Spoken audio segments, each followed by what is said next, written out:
Assalamu alaikum ji. I hope everyone is fine. Before we start, many congratulations to all of the students who have qualified for the final interview of STO PIRA. आज का जो हमारा session होगा बड़ा comprehensive सा होगा, बहुत सारी नई चीज़ें आप लोग सीखेंगे। और अलॉन्ग विद दैट मैं अपना जर्नी भी आप लोगों के साथ शेयर करूंगा। मैं ये भी बताऊंगा कि आपने इस पूरी प्रिपरेशन को लेके किस तरह चलना है, और कुछ टेक्निक्स हम डिस्कस करेंगे। बहुत सारी सर्विस की चीज़ें डिस्कस की जाएंगी। एसटीओ के रोल को डिस्कस किया जाएगा। बिफोर स्टार्टिंग मैं अपना ब्रीफ सा इंट्रोडक्शन करवा देता हूँ। This is Mohammad Abdullah. I have qualified PMS 2022 and MOD 2. I have worked in the corporate sector for around 7 years, and while working in the private sector, my main job was public speaking, presentations, marketing, and networking. So we have been trained thoroughly for these kind of things. Other than that, I have MPhil in Public Administration from Punjab University. Uh, Also, I have a master's degree in Political Science from Government College University, and I have several national and international certifications in governance, administration, and communication.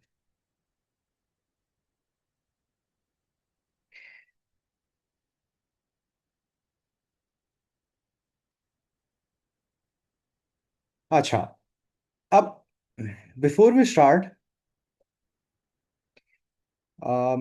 बच्चे अपना नाम बताओ जिसने भी join किया है।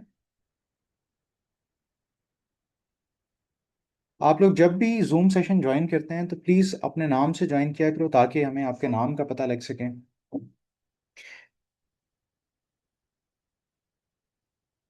या आप चैट बॉक्स में मुझे अपना नाम बता दो।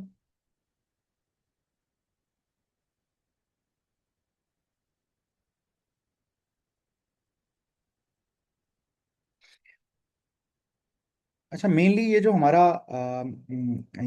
ये जो अभी हम सेशन ओरिएंट कर रहे हैं, this is for the sake of recording too, और ये आप लोगों के पास यूट्यूब पे भी अवेलेबल होगा। बहुत सारी चीज़ें हैं जो इसके अंदर डिस्कस करेंगे, जिस तरह मैंने पहले बताया कि इसके अंदर हम अपना प्लानर डिस्कस करेंगे। इंटरव्यू में क्या चीज़ें इंपॉर्टेंट होती हैं, किन चीज़ों की बेसिस पे नंबर दिए जाते हैं इंटरव्यू में, साइकोलॉजिकल के साथ कैसे डील करना है। बट बिफोर दैट, जो मैंने अपने जर्नी में, इस 4-5 साल की जर्नी में मैंने जो सीखा पब्लिक सर्विस को एक्वायर करने के लिए, या अपने प्राइवेट सेक्टर के एक्सपीरियंस में जो मैंने देखा, उसमें सबसे इम्पॉर्टेंट चीज़ जो होती है किसी भी इंटरव्यू में या इंटरव्यू की प्रिपरेशन में, वो आपका माइंड सेट होता है। हमें प्राइवेट सेक्टर में एक चीज़ सिखाई जाती थी कि स्पीकिंग माउथ्स फीड फैमिलीज, के जो बोलते हैं, जो अपने आप को एक्सप्रेस करते हैं, अपने आइडियाज़ को पिच करते हैं, they are the ones who feed their families very well. तो इसी पे बहुत सारे लोगों ने लिखा भी हुआ है। डेल कार्नेगी ने भी लिखा हुआ है। बाइबल के अंदर भी इसके ऊपर से प्रोवर्ब्स 18-20 कोटेशंस जो हैं वो भी मिलती हैं हमें। और जनरली भी ये कहा जाता है, a closed mouth don't get fed and lazy hands don't count bread. तो इसका मतलब क्या है कि जो लोग खामोश रहते हैं वो बहुत सारी अपॉर्चुनिटीज मिस कर देते हैं। जब वो अपॉर्चुनिटीज मिस कर देते हैं तो they won't be able to feed their families. जो बाइबल में से हमें चीज़ें मिलती हैं, वैसे तो अच्छी चीज़ हमें कहीं से भी ले लेनी चाहिए। बहुत सारे लोग इस पर एतराज़ भी करते हैं। तो ये हाफ कोटेशन है, from the fruit of their mouth a person's stomach is filled. The fruit of mouth किसे कहा जाता है? अल्फाज को कहा जाता है, लफ्ज़ों को कहा जाता है। और स्टमक फिल्ड मतलब अर्निंग किस तरह होती है। तो आप जो बोलते हैं उसका एक इम्पैक्ट होता है, इन्फ्लुएंस होता है। जब आप बोलते हैं तो आपकी ज़ात की शनासाई होती है। ठीक है, आपका माइंड, आपका नॉलेज, आपके आइडियाज जो हैं वो दूसरे दूसरे इंसान तक कम्युनिकेट होते हैं।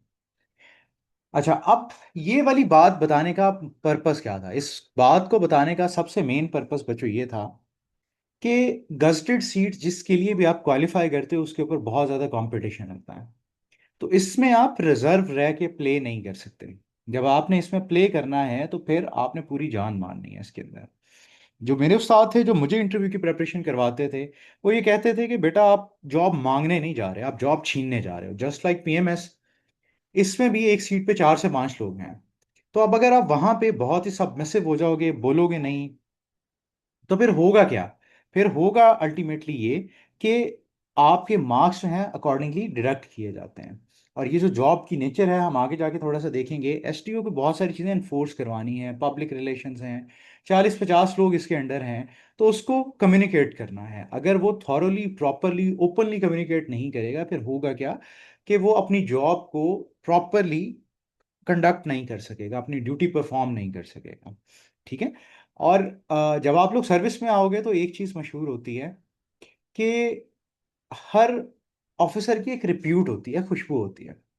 किस तरह अब फैलती है वो रिप्यूट, किस तरह लोगों को पता लगती है, उसके उसकी पब्लिक डीलिंग के थ्रू, उसकी ऑफिस डीलिंग्स के थ्रू, और उसकी कम्युनिकेशन। ठीक है।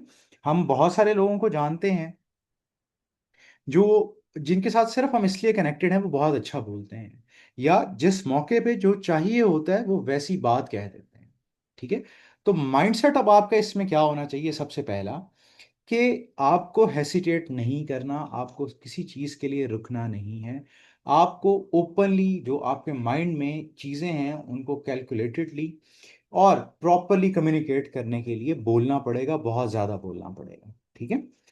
अच्छा, उसके बाद हम आगे चलते हैं कि हमारा मेन जो अब इंटरव्यू, क्योंकि एसटीओ का है, तो सबसे पहले हम ये देख लेते हैं कि एसटीओ होता क्या है। और इसमें सॉरी, सबसे पहली चीज बच्चों ये देखो कि सब डिविजनल एनफोर्समेंट ऑफिसर, इसको हम दो हिस्सों में ब्रेक डाउन करते हैं। Sub divisional, sub division Punjab में रेवेन्यू एक्ट 1967 तहसील को कहा जाता है। ठीक है। तहसील को कहा जाता है ये। तो एसटीओ जो है बेसिकली वो तहसील की मशीनरी है, तहसील की मेन ब्रिज होगा between senior officers and the junior staff, junior person. तो जिस तरह पहले ग्रेड 17 जो होता था वो ब्रिज होता था between higher and lower hierarchies, तो अब एसटीओ जो है ग्रेड 16 पे as a gazetted officer, as a DDO जो है, ये भी ब्रिज होगा। तो तहसील लेवल पे इसके सारे के सारे ऑपरेशन होंगे। दूसरे नंबर पे देखो, जो वर्ड एनफोर्समेंट है, इंग्लिश लैंग्वेज में मेंट जब भी आता है, ये किसी प्रोसेस को शो करता है। जिस तरह आप जब ये प्रिपरेशन कर रहे होगे तो आपसे कहा जाता होगा कि कुछ अचीव करो। ठीक है। तो ये एक एक्शन है, कमांड है, अचीव वर्ब है। जब आपके अब ये पास हो गया तो ये अचीवमेंट बन गई है। अब अचीवमेंट क्या है कि एक प्रोसेस था जिसके थ्रू आपने कुछ एक्वायर कर लिया है। इसी तरह मैनेज एक वर्ड है, उसके साथ मैनेजमेंट, गवर्न एक वर्ड है, गवर्नमेंट। ठीक है। तो एनफोर्समेंट वाले का काम क्या होगा कि जो लॉज बने हुए हैं उनको इम्प्लीमेंट करवाना। तो ये तो होगी इसकी लेक्सिकोलॉजी, इसका वर्ड का मतलब क्या है। अब बहुत सारे हमारे लॉज ऐसे होते हैं जो कि फेडरल का हिस्सा नहीं होते, बहुत सारी लिस्ट में सब्जेक्ट इस तरह के होते हैं जो कि फेडरल का पार्ट नहीं होते हैं। तो उनको फिर प्रोविंशियल लेवल पे एड्रेस किया जाता है, इस तरह हेल्थ एजुकेशन से रिलेटेड। और उससे बढ़ के अगर आप ये देखो तो सोसाइटी में प्राइमरीली क्या करना होता है, लॉ एंड ऑर्डर की सिचुएशन को बेहतर करने के लिए हम पुलिस बनाते हैं। किसी भी इदारे में, किसी भी मुल्क में, किसी भी सोसाइटी में, किसी भी नेशन में सबसे पहले वहां पे पुलिस या आर्मी होती है, ताकि लॉ एंड ऑर्डर को इंटरनली एक्सटर्नली देखा जा सके। अब आप सबको याद होगा कि पॉलिसी हॉब्स, लॉक और रूसो का जो सोशल कॉन्ट्रैक्ट है, अल्टीमेटली कॉमन गुड की तरफ जाते हैं, वेलफेयर की तरफ जाते हैं। तो उसमें हम देखते हैं with the passage of time policies बनती हैं, लॉज डिफरेंट डिफरेंट बनते हैं जिनको इंप्लीमेंट करना होता है। लॉ एंड ऑर्डर से निकल के हम लोग कॉमन गुड की तरफ जाते हैं। तो कॉमन गुड को एक्वायर करने के लिए फर्दर लॉज बनाए जाते हैं। अब उन फर्दर लॉज को इंप्लीमेंट करने के लिए स्पेशलाइज्ड यूनिट्स होते हैं, स्पेशलाइज्ड फोर्सेस होती हैं। तो पीरा भी उन्हीं में से एक है, पीरा भी इसी थॉट के तहत बनाई गई है। और दूसरे नंबर पे एक बात कही जाती है कि पाकिस्तान एडमिनिस्ट्रेटिव सर्विसेज और पीएमएस एसोसिएशन बहुत अरसे से अपनी एक एडमिनिस्ट्रेटिव फोर्स चाह रहे थे एनफोर्समेंट के लिए, तो इसलिए भी पीरा बनाई गई। अब जिस तरह अगर कोई स्पिट करता है पब्लिकली, या लिटरिंग करता है, मतलब कोई कूड़ा करकट फेंक देता है कहीं पे, तो उसके ऊपर ऑल दो वासा के बहुत सारे रूल्स भी हैं, लेकिन उसको कोई इम्प्लीमेंट नहीं करता। या फिर आप ये देखते हो कि रैंप्स में, घरों के बाहर रैंप्स के ऊपर बहुत सारे लोग गाड़ियां धो रहे होते हैं, जिसकी वजह से जो सड़कें होती हैं सोसाइटीज की या रेजिडेंशियल एरियाज की, वो खराब हो जाती हैं। अब उसके ऊपर लॉ तो मौजूद है, फाइन भी है, लेकिन एनफोर्स करने वाला कोई नहीं है। तो क्वालिटी ऑफ लाइफ को बेहतर करने के लिए जिस तरह अब एंटी लिटरिंग स्क्वाड बनाया जा रहा है, पीरा इसी तरह बनाई गई है। ठीक है। अब पीरा जो है वो मेनली इसका अपना एक्ट है, और उस एक्ट में शेड्यूल्ड लॉज भी हैं। अब वो चार पांच तरह की चीजें हैं। जिस तरह लैंड रेवेन्यू एक्ट है, कॉलोनाइजेशन एक्ट है, टेनेंसी एक्ट है, होर्डिंग है, प्राइस कंट्रोल है। अब मेनली ये सारी चीजें, इंसानों का जो स्टेटस होता है वो प्रोविंशियल लेवल पे होता है, तो पीरा भी अगर आप देखोगे तो वो प्रोविंशियल लेवल पे है। ठीक है। अच्छा, अब अगली बात ये है कि बहुत सारे बच्चे कह रहे हैं कि सर ये तो ग्रेड 16 की जॉब है। बट अगर आप ये देखो कि इसको कहा जाता है कि ये डीएसपी के इक्वल है एक एसटीओ जो है। डीएसपी की जॉब बड़ी डिफरेंट है, ये बहुत डिफरेंट है। और डीएसपी के अंडर एक तहसील में दो तीन थाने होते हैं। ठीक है। जो एसडीओ है वो तो पूरी की पूरी तहसील को देख रहा है। जो भी चीज उसके अंडर है, जितनी भी मर्जी चीजें आ जाएं जो उसकी डोमेन में आती हैं, उन सबको देख रहे हैं। तो अगर अफेक्टिव स्केल इसके की बात करें तो वो 17 या 17+ के इक्विवेलेंट है। ऑल्दो ये ग्रेड 16 पे इसको रखा जाता है, लेकिन इसकी जो पार्स हैं वो ग्रेड 17 के इक्वल हैं। 40-50 लोग इसके साथ जो हैं, 40-50 लोग जो हैं वो इसको दिए जाएंगे। फिर आपकी लोकल गवर्नमेंट के बहुत सारे लोग इनके साथ काम कर रहे हैं, म्यूनसिपल कॉरपोरेशंस के लोग इनके साथ काम कर रहे होते हैं।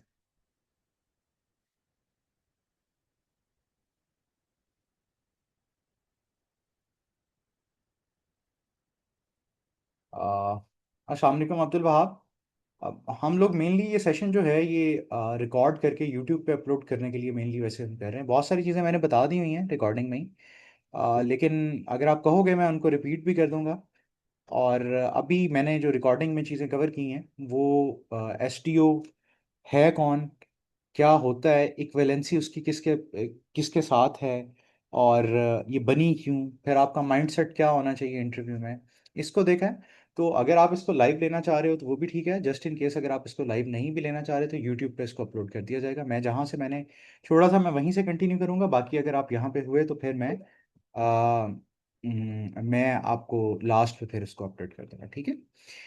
अच्छा, अब क्योंकि ये जो सीट है ये गजटेड सीट है एक तरह से, और इसकी जो एसपीयू की पावर्स होंगी वो डीडीओ, क्योंकि गजटेड ऑफिसर जितने भी होते हैं वो डीडीओज होते हैं। अब डीडीओज क्या होते हैं, इसके ऊपर आपके अकाउंटेंट जनरल पंजाब जो है उसने पूरी की पूरी एक हैंडबुक लिखी हुई है। उस हैंडबुक का नाम भी सिंपली क्या है कि powers, handbook for drawing and disbursing officers, या powers of drawing and disbursing officer. ये आपको एजी पंजाब की जो वेबसाइट है उसके ऊपर मिल जाएंगी। उसको करने का तरीका सिंपली ये है कि आप उसको जीपीटी पे अपलोड करोगे, जो आपसे रेलेवेंट चीज़ें होंगी वो आपको 1 या 2 पेजेस पे निकाल के आपको सिंगल और 2 पेजेस जो है वो आपको मिल जाएंगी। तो अब डीडीओ होता क्या है? डीडीओ कोई भी वैसे तो गजटेड ऑफिसर होता है जिसके पास डिस्क्रेशनरी पावर्स होती हैं। डीडीओ से ड्राइंग एंड डिस्पर्सिंग, ड्रॉ मतलब कि वो फंड्स ड्रॉ कर सकता है ट्रेजरी से, और डिस्पर्स कर सकता है मतलब कि आगे पे कर सकता है। डिस्पर्स होती है वो एक फॉर्मल टर्म होती है स्पेंडिंग के लिए। ठीक है। स्पेंडिंग के लिए डिस्बर्समेंट की टर्म जो है वो यूज होती है। तो इसके पास पावर्स क्या होंगी कि ये ट्रेजरी से फंड्स ड्रॉ कर सकता है, पेमेंट्स कर सकता है, उनकी कंप्लायंस को एनफोर्स करवा सकता है, बजट एस्टिमेट बनाएगा, बिल्स को साइन करेगा, फिर उन बिल्स को मेंटेन करेगा। अदर देन दैट अरेस्ट की पावर इनके पास है, एफआईआर की पावर इनके पास है। और अगर हम आगे देखें तो एंटी इंक्रोचमेंट ड्राइव्स भी हैं, डीसी जो भी इन्हें कहता है वो सारी की सारी पावर्स भी इनके पास होंगी। एनफोर्समेंट स्टेशन चलाना होगा। और इससे बढ़ के अगर आप ये देखो कि डिस्क्रेशनरी पावर्स जब आपके पास होती हैं तो दो लोग, इस एसटीओ के पास ये भी पावर है कि 2 लोगों को ये मंथली बेसिस पे हायर कर सकता है 40 के देके। तो इनके पास अपनी, अब कम्यूट के लिए क्योंकि ट्रेन पे डिपेंड करता है वैसे, तो इनके पास अपनी कन्वेंस भी होगी, डाला भी होगा। 300-400 लीटर पेट्रोल भी उसमें दिया जाता है क्योंकि काम की नेचर इस तरह की है। 40-50 लोग होंगे पीरा के होंगे, लोकल गवर्नमेंट के कुछ लोग इनका साथ देंगे, पुलिस के लोग इनका साथ देते हैं, फिर म्यूनसिपल कॉरपोरेशन के लोग इनके साथ देते हैं। तो एक तरह से अगर आप ये देखो कि 40-50 लोग अगर आपके अंडर काम कर रहे हैं तो आप पूरी की पूरी एक तहसील चला रहे हो। ठीक है। अच्छा, अब ये तो हो गया इसका ओवरव्यू के एसटीओ के पास पावर्स क्या होंगी, किसके इक्वलेंट होगा, शेड्यूल लॉज को किस तरह देखा जाएगा। जो इसका इंटरव्यू होगा बच्चों, क्योंकि ये गस्टेड सीट है तो ये गस्टेड सीट के जो इंटरव्यूज होते हैं उसमें पैनल बैठता है। पीएमएस में पांच, यूजली 4 या 5 लोग होते हैं, इसके अंदर 3 लोग होंगे। प्राइमरीली 3 लोग ही होंगे, 2 मेंबर्स होंगे पीपीएससी के, और एक पीरा का डीजी या डायरेक्टर होगा। पीएमएस की तरह भी ही इसके दो फेजेस होते हैं।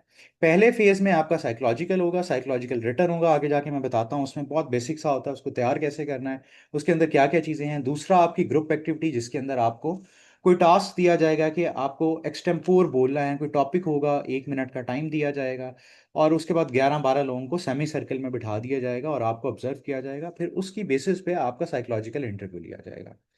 तो साइकोलॉजिकल डे 1 आपका रिटर्न होता है, फिर आपको टाइम दिया जाता है कुछ दिन का, उसकी बेसिस पे आपका सेकंड साइकोलॉजिकल ग्रुप एक्टिविटी और इंटरव्यू होगा, और फिर फाइनल आपका जो पैनल इंटरव्यू होता है पीपीएससी का वो होगा। अच्छा, अब साइकोलॉजिकल पार्ट को अगर आप ये देखो, पीपीएससी कुछ सालों से साइकोलॉजिकल पार्ट को बहुत ज़्यादा इंपॉर्टेंस दे रहा है कि अगर आप साइकोलॉजिकल इंटरव्यू में क्वालिफाई नहीं कर पाते तो आपको फिर फाइनल इंटरव्यू में भी नॉट नॉट रिकमेंडेड कर दिया जाता है। अच्छा, अब सबसे पहले, अब साइकोलॉजिकल पार्ट जिस तरह आईएसएसबी का होता था, क्योंकि ये मिलिट्री इंस्पायर्ड एक्टिविटी है, ये भी उसी तरह होता है। सबसे पहले आपसे पर्सनल बायोग्राफी लिखवाई जाती है 100 वर्ड्स की, मिनिमम 100 या 200 वर्ड्स की। अगर बायोग्राफी आपसे ना लिखवाई जाए तो 5 क्वेश्चंस दिए जाते हैं। अब वो 5 क्वेश्चंस जो होते हैं वो आपको डिस्क्राइब करते हैं। जिस तरह मेरे जो पीएमएस में था, वो पहला सवाल ये था कि आप अपनी फैमिली की 5 बुरी आदत बताएं जो आपको पसंद नहीं है। और साइकोलॉजी में ये कहा जाता है कि आपको जो फैमिली की आदत पसंद नहीं होती, एक्चुअली वो आपकी अपनी ही आदत होती हैं जो बुरी होती हैं या आपको बुरी लगती हैं। या फिर ये एक एंट्रैपमेंट होती है कि आपसे पूछा जाता है कि आपके दोस्त आपको किस तरह देखते हैं। तो वो भी आपकी सेल्फ रिफ्लेक्शन ही होती है, या समटाइम्स कॉम्प्लीमेंट होते हैं जिसको आप एक्वायर करके फिर उसी के साथ सारी जिंदगी चलते हैं। फिर सेंटेंस कंप्लीशन होता है। इसके अंदर सेंटेंसेस होते हैं, 40 के करीब होते हैं, 5 मिनट दिए जाते हैं। जिस तरह ऑल वेमेन आर, और आगे डैश लिखा होता है, ठीक है, तो डैश पुट किया होता है। तो इसके ऊपर आपके पास 5 से 6 सेकंड होते हैं एक सेंटेंस पूरा करने में। और इसके अंदर कंपल्जन ये होती है कि आपने 70% of the psychological written test जो है वो पूरा करना होता है। अगर उससे कम आप करेंगे तो फिर वो उसकी असेसमेंट पॉसिबल नहीं हो पाती। पूरी दुनिया में यही प्रैक्टिस है, ठीक है।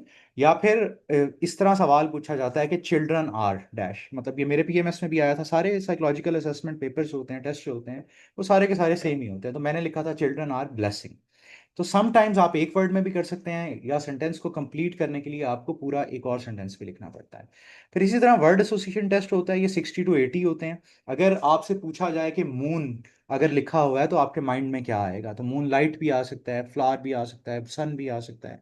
इसको करने की अप्रोचेज होती हैं कि आप सिनोनिम लिख सकते हो, एंटोनिम लिख सकते हो, लेकिन ओवरऑल आपने एक पॉजिटिव आउटलुक देनी होती है ताकि किसी तरह का कोई मसला ना हो सके। लेकिन इस सबसे बेहतर ये है कि आप अपनी ज़ात को ही पॉजिटिव रखो। ये भी 60 to 80 होते हैं, इसमें भी आपको 4 से 5 सेकंड होते हैं एक वर्ड को का वर्ड के एसोसिएशन करने के। फिर पिक्चर राइटिंग होती है, या फिर कोई आपको सेंटेंसेस दिए जाते हैं, उसकी बेस पे आपने 5 मिनट में स्टोरी लिखनी होती है, 1 पेज की ऑलमोस्ट। अब इसकी एग्जांपल देता हूँ आपको कि मुझे जो एमओडी के उसमें आई थी, वो क्या था कि एक पिक्चर थी, और उसके ऊपर एक लड़का खड़ा था और विंडो से बाहर देख रहा था, और विंडो के अंदर स्काई स्क्रैपर्स और टावर्स वगैरह थे। तो मैंने उसके ऊपर, क्योंकि वक्त बहुत कम होता है, 5 मिनट या उससे कम टाइम आपको मिलता है पिक्चर को डिस्क्राइब करने के लिए। अगर तो वो आपको रिटर्न में देते हैं तो 5 मिनट में तो फिर भी लिखा जाता है।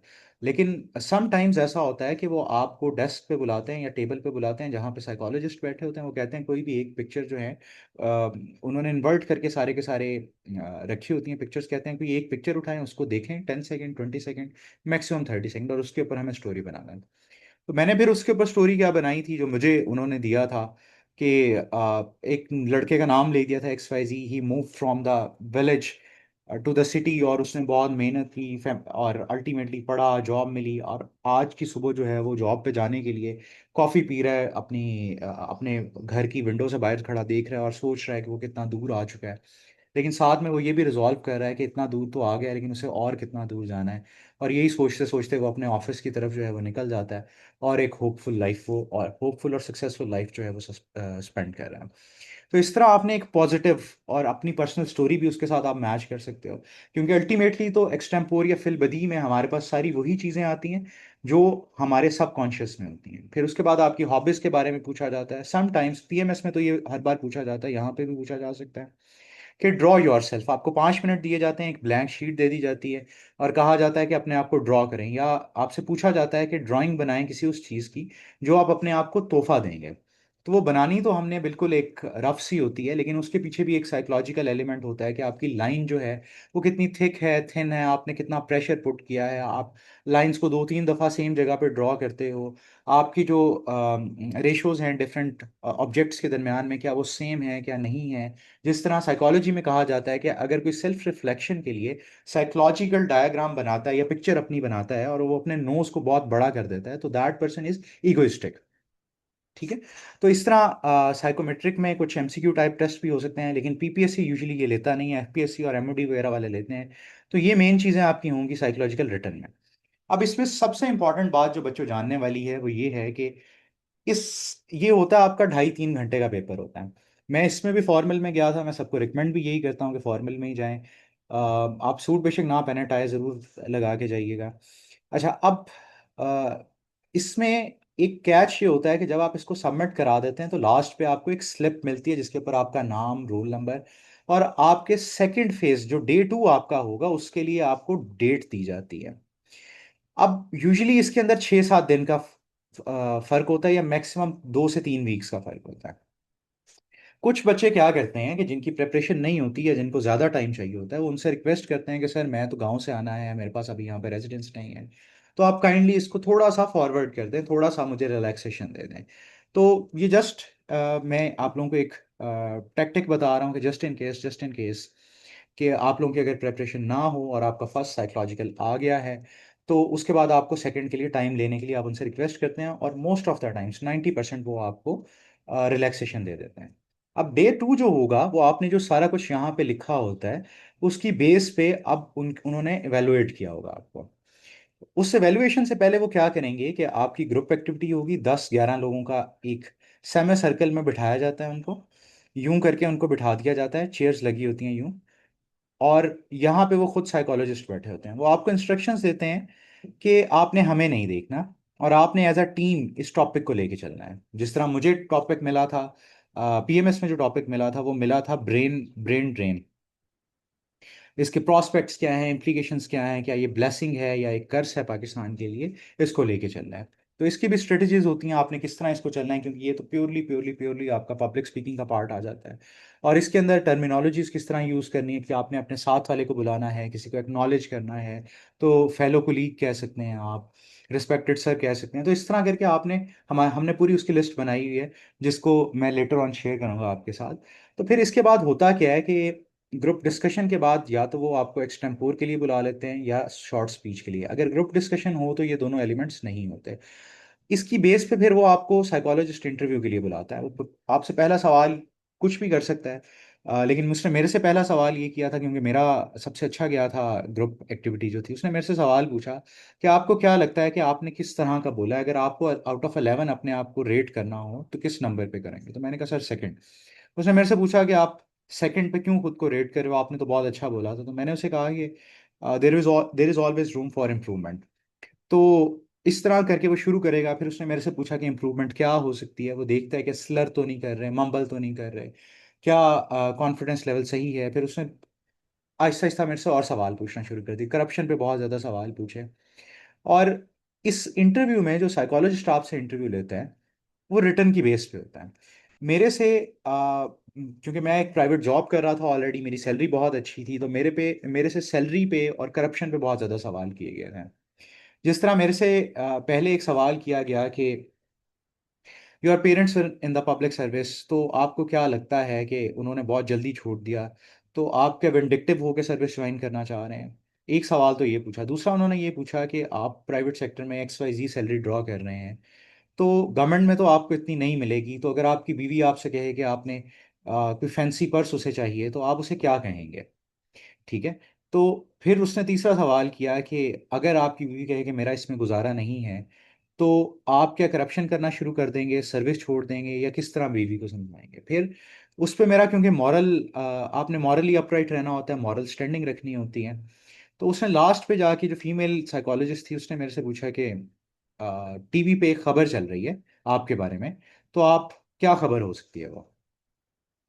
तो मैंने सिंपली उसमें पहला ये कहा कि आ, मोहम्मद अब्दुल्ला ने किसी फार फेस्ट एरिया में वाटर की जो सप्लाई है उसका पूरा पूरा जो सिस्टम है, मैनेजमेंट सिस्टम और इंफ्रास्ट्रक्चर सिस्टम जो है, वो इंस्टॉल करवा दिया। तो अब ये बात क्या है कि मैं भी थोड़ा सा स्माइल करने लग पड़ा, साइकोलॉजिस्ट भी स्माइल करने लग पड़े।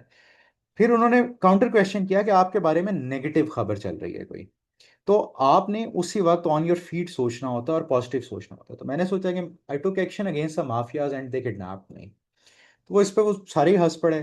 तो थर्ड फिर उन्होंने मुझे कहा कि अच्छा चलो, खबर चल रही है कि मोहम्मद अब्दुल्ला ने करप्शन की है और उनके अगेंस्ट ये एलिगेशंस हैं। तो बड़ा फॉर्मली फिर उसको मैंने मॉरली कि sir first thing it won't happen. दूसरी चीज़ क्या होगी कि there is a rule book for everything. सबसे पहले मैं जो है, अगर तो वो लीगल फोरम से आया है या फॉर्मल फोरम से आया है तो मैं उसमें एविडेंस डिमांड करूंगा। एविडेंस अगर नहीं है तो फिर मैं उनके अगेंस्ट एक्शन लूंगा, ठीक है, ताकि इन फ्यूचर कोई भी मेरे बारे में इस तरह की मिसकम्युनिकेशन ना कर सके। तो इस तरह के सवालात होते हैं इंटरव्यू में, और भी बहुत सारे होते हैं। जिस तरह मैं बॉक्सिंग वगैरह करता था तो उस पर सवाल आया कि आप एग्रेशन को वो करते हैं, तो उस पर बड़ा सिंपल सा मेरा जवाब था कि चैनलाइज इधर आप पॉजिटिव वे कर सकते हैं या नेगेटिव वे कर सकते हैं, और मेरी इंक्लिनेशन बॉक्सिंग की तरफ है। अब्दुल वहाब बच्चे, अब ये जो सवाल है, ये इस सवाल को बड़ा इजीली आप डिफेंड कर सकते हो कि मैंने जो इसको डिफेंड किया था उसमें तीन डायमेंशंस थी। सबसे पहली चीज़ ये थी कि I have work for 9 years in the private sector, ठीक है। तो I have minted enough money for myself. Now I want to entertain my intellectual side. I want some diversity. I cannot just live by earning money. ठीक है। तो सिर्फ पैसा कमा के आप जिंदा नहीं रह सकते, आपको कुछ पर्पस भी चाहिए होता है। और no matter what, be it this job और any other job, I will be serving in the government and the people of Pakistan. पहला तो इसमें डायमेंशन ये थी। तो उसने मुझे कहा ये तो आपका बड़ा आपने रोमांटिसाइज इसको किया होगा। तो मैंने उसको जवाब दिया कि sir, I am a very organised person, I am the man of my house, I develop my budget and I spend accordingly. So there can be circumstances in the private sector when I would not be having enough money. So I have to manage accordingly. So if I will be joining the public service and I will be selected, inshallah, I will definitely live by my means. तो इस तरह करके आप इसको defend कर सकते हो, लेकिन इसमें प्रायोरिटी आपने इसको इसी तरह देना है कि आपने इसी तरह देनी है कि आप पब्लिक सेक्टर में सर्व करना चाहते हो because of variety, diversity and the privilege. जो रिस्पेक्ट इस सर्विस के साथ आती है वो आपको प्राइवेट सेक्टर में रहते हुए कहीं पे भी नहीं आती। We have seen in the private sector, आपने भी देखा होगा कि no matter how powerful you are, how rich you are, आपको अल्टीमेटली पब्लिक ऑफिस में जाना पड़ता है बहुत सारे काम कराने के लिए। इस पे भी वो काउंटर क्वेश्चंस कह सकते हैं। जिस तरह उन्होंने मुझे मुझे ये कहा था कि so you are power seeker, तो मैंने फिर पहला जवाब उसको ये दिया था, sir every human is a power power seeker. और दूसरा मैंने जवाब ये दिया था कि what's the point of the life if you can not spend your use your capabilities in pursuit of greatness. फिर मैंने उर्दू में शेर बोला कि है यही जुस्तजू के खूब से खूब तरकाना। तो आप जो बोलोगे तो आपने उसको डिफेंड करना है इन अ प्रॉपर वे, और आप उसको इस तरह बोलोगे कि आपका ये गेम है। आई होप कि मैंने आपके सवाल का जवाब एड्रेस कर दिया होगा और आपको समझ आ गई होगी। अगर नहीं भी आई, जस्ट इन केस, तो आप मुझे बता सकते हो। अच्छा, अब उसके बाद आता है पैनल इंटरव्यू। अब पैनल इंटरव्यू में यूजुअली 3 से 5 लोग होते हैं, क्योंकि पीरा गजटेड 16 स्केल की है तो आई होप कि इसमें 3 लोग होंगे। लेकिन सम टाइम सरप्राइज भी होता है, जिस तरह मेरे एमओडी के इंटरव्यू में 13 लोग थे, बीएमएस में 4 लोग थे। तो 3 जो होते हैं यहाँ पे, 2 मेंबर्स होते हैं पीपीएससी के और एक पीरा का डीजी होगा या फिर कोई डायरेक्टर होगा, ठीक है। तो सेम वही एलडीए प्लाजा में हो सकता है, जो भी वेन्यू वो डिसाइड करेंगे वो आपको थ्रू मेल जो है वो कम्युनिकेट कर देंगे। कोई भी जो पीपीएससी का इंटरव्यू होता है उसका एक फिक्स्ड फॉर्मेट होता है कि सबसे पहले आप जाते हैं, खड़े होते हैं, वो आपको बैठने का कहते हैं। उसके बाद वो कहेंगे प्लीज इंट्रोड्यूस योर सेल्फ या टेल अबाउट योर सेल्फ, या कुछ भी आपको इस तरह कह सकते हैं कि आप अपने बारे में बताइए। अब क्योंकि ये जॉब जो है ये गस्टेड नेचर की है, आपने एसीएस के साथ डीसीएस के साथ सर्व करना है, और इसमें पावर्स भी बहुत ज़्यादा हैं, तो इसके अंदर भी जो मोड ऑफ कम्युनिकेशन होगा या लैंग्वेज जो होगी वो इंग्लिश ही होगी mainly.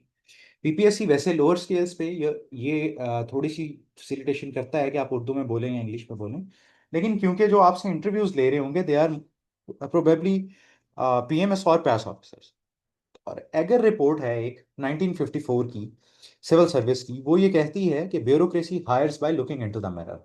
Bureaucracy hires by looking into the mirror. तो आप अगर उनसे उन जैसे होंगे, उन जैसे दिखेंगे, उन जैसे बोलेंगे, उन जैसा माइंडसेट रखेंगे, उन जैसी हॉबीज रखेंगे, तो आपके सिलेक्शन के और इंटरव्यू के अंदर जो स्कोर के चांसेस हैं वो बढ़ जाते हैं। फिर वो आपकी ज़ाती ज़िंदगी से सवाल करेंगे। जिस तरह मेरे हर इंटरव्यू में पहला सवाल ये पूछा जाता है कि क्योंकि मैं मैराथन्स भी भागता हूँ, बॉक्सिंग भी करता था, एमएमए भी इन्वॉल्व था, टेबल टेनिस भी खेलता था, तो मेरे से इस तरह के सवाल पूछे जाते थे। फिर उसके बाद वो आपके एकेडमिक डिग्री से रिलेटेड सवाल पूछेंगे। अगर मेरी मैनेजमेंट की डिग्री है और पॉलिटिकल साइंस की है, तो फिलोसफर और मैनेजमेंट साइंसेज से रिलेटेड मेरे से हमेशा कुछ ना कुछ पूछा जाता था। पीरा की जो जॉब है ये भी एडमिनिस्ट्रेटिव जॉब है, तो उससे रिलेटेड भी पूछा जाएगा। फिर जॉब रोल, और आप ये जॉब करना क्यों चाहते हैं, करंट इश्यूज क्या हैं, आप किस तरह सॉल्व करोगे। या पीरा का जिस तरह देखोगे, अगर मैं आपसे विजन पूछूं तो विजन क्या है, ठीक है। तो अब आपने वेबसाइट इसकी जो है वो अजबर कर जानी है, मतलब सारी की सारी जुबानी याद कर जानी है। तो पीरा का जो मोटो है, विजन है, वो क्या है कि वेलफेयर ऑफ द सिटीजन्स। फिर पीरा के अगेंस्ट अब आपको पता है कि एजिटेशन स्टार्ट हुई। अगर आप डॉन खोल के भी देखोगे बहुत सारे इंसिडेंट्स हुए हैं, तो पीरा की जितनी भी गाड़ियां हैं उनके ऊपर सब लिखा होता है कि पहले इज्जत फिर नफाज, पहले इज्जत फिर नफाज, मतलब कि पहले लोगों की इज्जत को, रिस्पेक्ट को, फंडामेंटल राइट्स को इंश्योर किया जाएगा, फिर एनफोर्समेंट की जाएगी। ठीक है। तो जो मोटोज होते हैं, क्योंकि वो पॉपुलर स्लोगन्स होते हैं, तो इन इस तरह की चीज़ों को भी आपने याद रखना है, क्योंकि वहां पे जो लोग बैठे हुए हैं उनको, जो आपसे इंटरव्यूज लेंगे, उनके 25-25 साल उनकी सर्विस होगी होगी।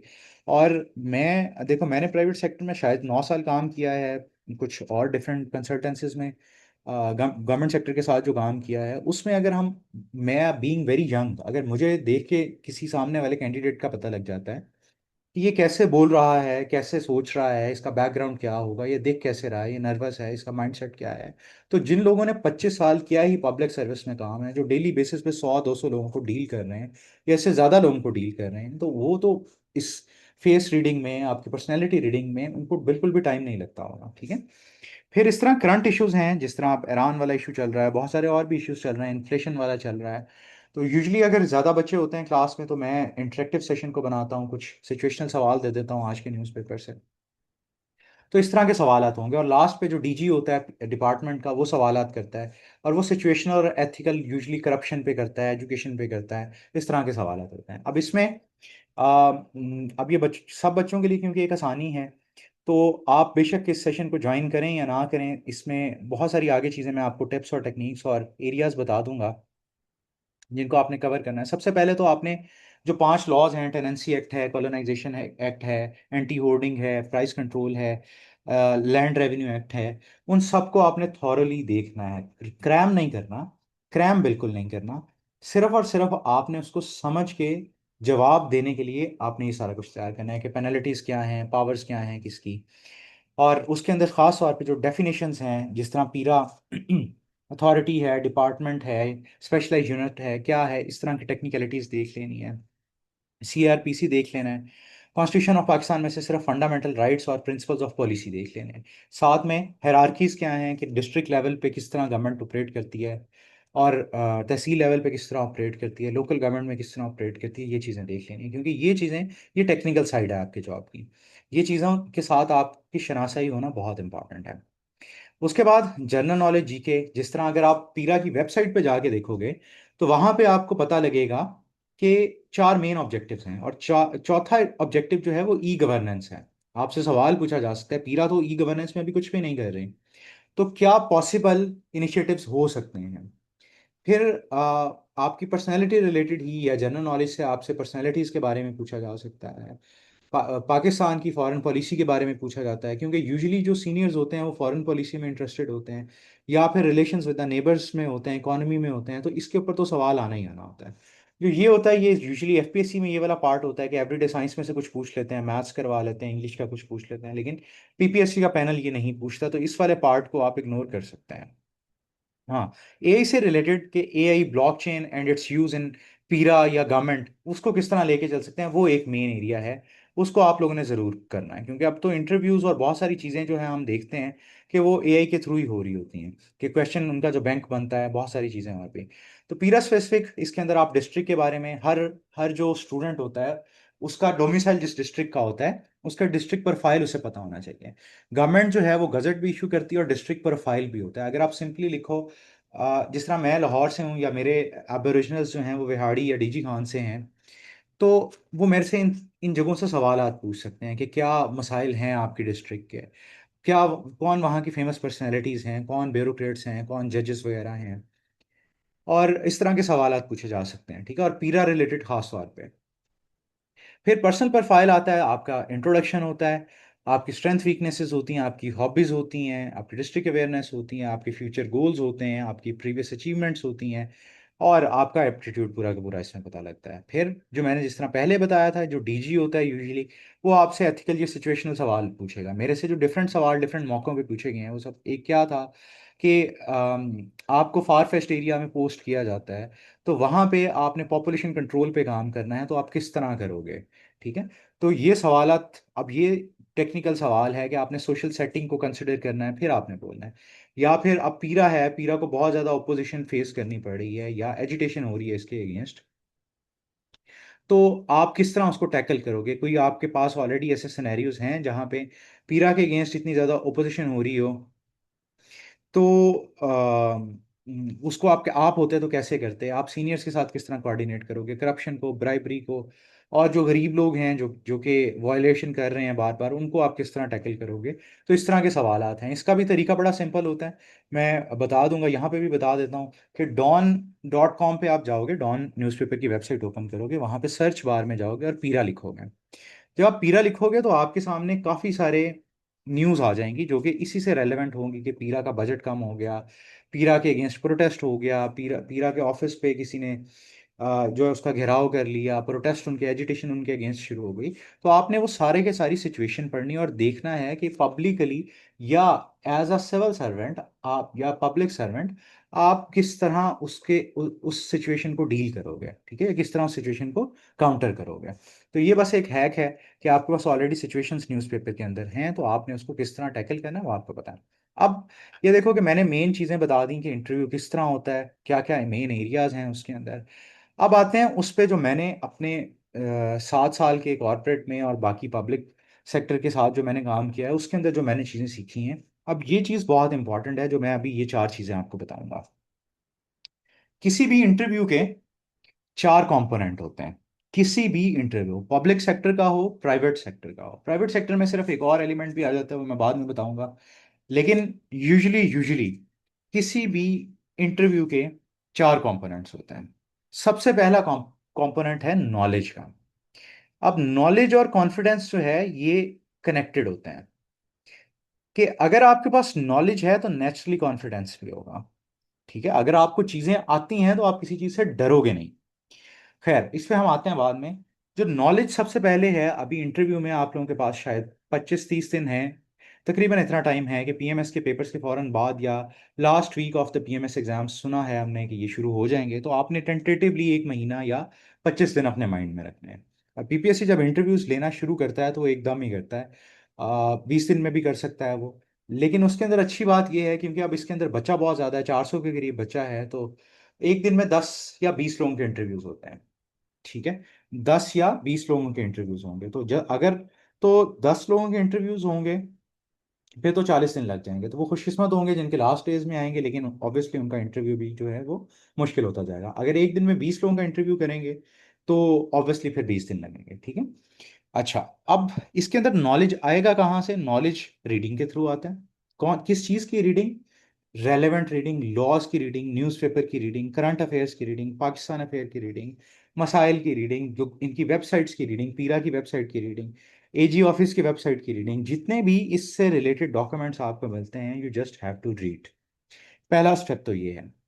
अब इंटरव्यू में जो सीनियर बैठे होते हैं उन्हें कहानियां नहीं चाहिए होती, उन्हें टू द पॉइंट चाहिए होता है, सब कुछ टू द पॉइंट चाहिए होता है। तो इसका तरीका ये होता है कि जो चीज़ आपने पढ़ी है, जिस तरह अगर मैं आपसे पूछूंगा जी, जिस तरह मैंने पहले बताया कि एसटीओ की पार्स क्या होती हैं, तो मैंने उसको 2 तरह से कैटेगराइज कर दिया, कि एनफोर्समेंट की ये है, डीडीओ वाइज ये है, और बाकी चीज़ों में ये है, तो मैंने उसके नीचे फिर तीन तीन उनकी चीज़ें, चार चार चीज़ें बता दी जो कि मेन मेन थी। तो इसी तरह आप जब भी कोई टॉपिक पढ़ोगे तो उसको शॉर्ट बुलेट पॉइंट की फॉर्म में करोगे, शॉर्ट बुलेट पॉइंट्स की फॉर्म में करोगे। क्यों? क्योंकि वहां पे आपके पास एक सवाल का जवाब देने के लिए 2 मिनट हो सकते हैं, 3 मिनट हो सकते हैं, बड़ा रेयर होता है कि 3 मिनट तक जाए। लेकिन 1 से 2 मिनट में आपने जवाब देना है, या आप बहुत अच्छे हैं तो वो आपको कहते हैं जी आप बोलते रहें, या फिर आपको वो मौका बड़ा रेयर देते हैं। ठीक है, तो आपकी पहली कोशिश क्या है कि नॉलेज बेस आपने बिल्ड करनी है, रेलेवेंट डॉक्यूमेंट्स पढ़ के, अखबार पढ़ के, और लॉज पढ़ के, और करंट अफेयर, पाकिस्तान अफेयर पढ़ के। और उसके बाद उसको आपने शॉर्ट करना है बुलेट बुलेट पॉइंट में। मैं बताता हूँ इसका तरीका भी क्या होता है क्या नहीं होता, या माइंड मैप में। फिर दूसरा इसका नॉलेज का बनाने का तरीका ये है कि वर्ल्ड टाइम्स की एक पॉडकास्ट है वर्ल्ड अफेयर्स के ऊपर, पाकिस्तान अफेयर्स के ऊपर। जिस तरह आज स्टेट बैंक ने मॉनेटरी पॉलिसी जो चेंज की है, उसके अंदर जो इंटरेस्ट रेट है वो बढ़ाया है, तो उसके इम्प्लीकेशंस क्या हो सकते हैं, क्या नहीं हो सकते हैं। तो उसको, आपके पास 50 मिनट नहीं है, 10 मिनट नहीं है, आपने 5 लाइनों में जवाब तैयार करना है। वो टेक्निक क्या होती है वो भी मैं बता देता हूँ। सिचुएशन सबसे पहले आप बताते हो, टास्क को स्टार टेक्निक इसको कहते हैं। सबसे पहले सिचुएशन आती है, क्या सिचुएशन थी, उसमें क्या करना चाहिए, ठीक है, क्या करना चाहिए, किसको करना चाहिए, फिर उसके अकॉर्डिंगली टास्क लिया जाता है, टास्क को एक्शन में कन्वर्ट किया जाता है, और उसके बाद जो है उसका रिजल्ट देखा जाता है, जो आपने काम किया है वो क्या आया। जिस तरह अगर क्लाइमेट चेंज के ऊपर हम बात करें तो पाकिस्तान में सिचुएशन क्या थी कि पाकिस्तान जो है उसके अंदर बड़ा सीवियर क्राइसिस आया हुआ था। अब उसके ऊपर टास्क क्या करना था कि एक इंडिविजुअल नहीं, गवर्नमेंट, सारे स्टेक होल्डर्स ने मिलकर सबसे पहले कार्बन एमिशंस को कंट्रोल करना है। तो उसके लिए एक्शन क्या लिया कि एनवायरमेंट प्रोटेक्शन अथॉरिटी बनाई। एनवायरमेंट प्रोटेक्शन अथॉरिटी ने एंटी स्मोक गन्स परचेज की। जो हम कहते हैं कि व्हीकल एमिशंस जो थी उसके उसके उन्होंने सर्टिफिकेट इशू करना शुरू किए। और उसका रिजल्ट क्या आया कि लाहौर जैसे जो सिटी है जहाँ पे स्मोक बहुत ज़्यादा होती थी, लास्ट ईयर वहाँ पे आईक्यू जो है वो 1000 जो है उसको क्रॉस नहीं किया। तो इस तरह आप चीज़ों के जवाब दोगे, ठीक है। अच्छा, अब इसके अंदर नॉलेज जो है वो आपके एक्शन से आएगा। अगर आप जितने डेल कार्नेगी देख लो, टॉनी रॉबिन्स देख लो, या 12 रूल्स ऑफ लाइफ वाली जो बुक है उसको अगर आप देख लो, या how to win and influence friends वाली जो बुक है उसको देखो, तो सब में नॉलेज लाने के लिए आपको एक्ट करना पड़ता है। अब एक्ट किस तरह आप करते हो, कि मैंने वो बताया कि आप रीडिंग करोगे, लोगों से मिलोगे, पॉडकास्ट देखोगे, इंटरव्यूज देखोगे, और उसको शॉर्ट करोगे। तो जैसे जैसे आपके इंटरव्यू डेज करीब आते जाएंगे, आपके पास लिस्ट बनती जाएगी सवालों की, डेटा बैंक की, आपके पास जवाब तैयार होते जाएंगे। और जब आप तैयार होगे तो ऑब्वियसली ऑब्वियसली सारे एक्शन की वजह से कॉन्फिडेंस आपका ब्रीड हो रहा होगा। अच्छा, उसके बाद कॉन्फिडेंस में एक और चीज आती है, आपकी फिजियोलॉजी। अब ये बात बहुत इंपॉर्टेंट है कॉन्फिडेंस रिलेटेड, अगर किसी बच्चे में नहीं है या उसे लगता है उसको इस पे काम करने की जरूरत है, तो कॉन्फिडेंस आप नेचुरली भी लाते हो, आर्टिफिशियली भी लाते हो, और आप अपनी बॉडी के थ्रू भी लाते हो। जिस तरह जो बुक है 12 rules for life, Jordan B Peterson, बहुत सारे इख्तलाफात उनके साथ हो सकते हैं, लेकिन उस बुक का जो पहला रूल है वो क्या कहता है, पहला रूल ये कहता है कि जो क्रैब्स होते हैं जब वो एडवर्सिटी फेस करते हैं तो वो अपनी बैक लेग्स के ऊपर अप टॉल अपराइट स्टैंड कर देते हैं। तो इसी तरह अगर आप इंसानों को भी देखो तो आपको एक चीज का पता लगेगा कि जब हमारे ऊपर मुश्किल आती है और हमारा फाइट और फ्लाइट मोड जो होता है, तो फाइट मोड के अंदर हमारा चेस्ट नेचुरली जो है वो बल्ज कर जाता है, ठीक है, बल्ज कर जाता है, हमारे शोल्डर्स जो है वो ब्रॉड हो जाते हैं। जब शोल्डर्स ब्रॉड होते हैं तो हम नेचुरली नडर दिखते हैं, ठीक है। आप फोर्सेस के लोगों को भी देखोगे, एफआईए देख लो, पुलिस देख लो, आर्मी देख लो, तो उनको ट्रेनिंग दी जाती है कि आपने हाथ पीछे बांध के खड़े होना है नॉर्मली जब आप खड़े हों। तो उसकी वजह क्या है कि आपके शोल्डर्स नेचुरली ऊपर को चले जाएंगे, बाहर को निकल आएंगे, सॉरी, और आपके जो बेली है वो अंदर चला जाएगा और चेस्ट आपका बाहर आ जाएगा। तो इससे अगर आप किसी भी ऐसे इंसान को देखोगे जो ऐसा ऐसे खड़ा होता है तो आपको वो कॉन्फिडेंट दिखेगा, ठीक है। दूसरा, साइकोलॉजी के अंदर एक रूल है, ये मैं बार बार ऑलमोस्ट हर हर इंटरव्यू सेशन में बताता हूं, कि जो आपका डिस्टेंस होता है between the shoulders and the years, वो जितना कम होगा उतने आप लेस कॉन्फिडेंट और सबमिसिव होगे। वो जितना ज्यादा होगा डिस्टेंस, उतने आप कॉन्फिडेंट अपीयर होंगे। इस चीज को यूं देखो कि आप चार दोस्त बैठे हुए हो, तो उनमें एक बंदा होता है वो आगे को झुक के और अपने कंधे ऊपर को करके बैठा होता है, कानों के साथ लगे होते हैं। तो हम कहते हैं या वो परेशान है, या वो सबमिसिव है, या उसमें कॉन्फिडेंस नहीं है, या कुछ ना कुछ उसका मसला चल रहा है। इन चीज़ों को आप साथ साथ रिलेट करो अपनी लाइफ में भी। देखो कि लोग इर्द गिर्द किस तरह बिहेव करते हैं, किसको हम कॉन्फिडेंट कहते हैं, किसको नहीं कहते हैं। अच्छा, उसके बाद आप ये देखते हो कि जितने एलीट प्लेयर्स होते हैं वो मैनिफेस्टेशंस करते हैं, प्राइमिंग करते हैं। हम उसको साइकोलॉजी की जुबान में प्राइमिंग बोलते हैं, ठीक है? या आप उसको मैनिफेस्टेशंस भी कह सकते हो। इसमें दो एग्जांपल्स मैं आप लोगों को देता हूँ। इस चीज़ पे लोग बहुत ज़्यादा कुछ निगेट भी करते हैं इसको। मैं दो एग्जांपल्स इसीलिए दे रहा हूँ। एक टाइगर वुड्स आप सबको पता है उसका नाम, कि गोल्फ में बहुत माना हुआ और जाना हुआ नाम है, न्यूज़ में भी अक्सर आ जाता है वो। और he is one of the wealthiest athlete, आप कह लो, प्लेयर उसको कह लो। तो हम देखते हैं कि जब भी वो क्लब को यूज करने लगता था, उससे पहले वो विजुअलाइज कर रहा होता था। वो अपने क्लब को स्विंग करता था, जो उसके पास स्टिक होती थी उसको स्विंग करता था मल्टीपल टाइम्स, कि मैं इसको इस तरह मारूंगा, इस तरह मारूंगा, तो फिर ये बॉल जो है होल में या पॉकेट जो होती है उसमें जाएगी। तो एक एग्जाम्पल तो ये है। अब इसको मैं रिलेट भी करूंगा कि इंटरव्यू के साथ कैसे करना है। दूसरे नंबर पे अगर आप रोनाल्डो, दुनिया में सबसे मशहूर इंसान है इस वक्त जिंदा जो लोग हैं, अगर आप अभी यूट्यूब पे जाओ या बाद में वहां पे जाके देखोगे कि रोनाल्डो पेनल्टी मैनिफेस्टेशंस, तो आपको वो पता लगेगा कि वो बोल रहा होता है कि आई am the best player in the world, I have already done it, I will do it again. तो वो मल्टीपल टाइम्स अपने आप को ये कहता है, और उसके बाद फिर वो जो शॉट होती है वो ले लेता है, ठीक है, उसको किक कर देता है बॉल को। अच्छा, अब इस चीज को आप यूं देखो कि आप ऑलरेडी जिस फेज पे हो, जिस जहाँ पे आए हो, ये बहुत बड़ी एक अपॉर्चुनिटी है कि इंटरव्यू फेज तक आना बहुत बड़ी अपॉर्चुनिटी है, और यही सबसे ज़्यादा इंजॉयबल फेज होता है। तो इसमें आप अपने कॉन्फिडेंस को बूस्ट करने में, आप बेशक एकेडमी जा रहे हो नहीं जा रहे, आपको इंटरव्यू के अकॉर्डिंगली डेली ड्रेसअप होना है। अगर आपको लगता है कि सूट डेली पहनना मुश्किल है, तो आप सिर्फ शर्ट और टाई जरूर पहनो, फॉर्मल फॉर्मल सेटिंग्स में, ठीक है? अगर आप शलवार कमीज पहन रहे हो तो फिर अकॉर्डिंगली आप जो है वेस्ट कोट और शूज अकॉर्डिंगली पहने आप।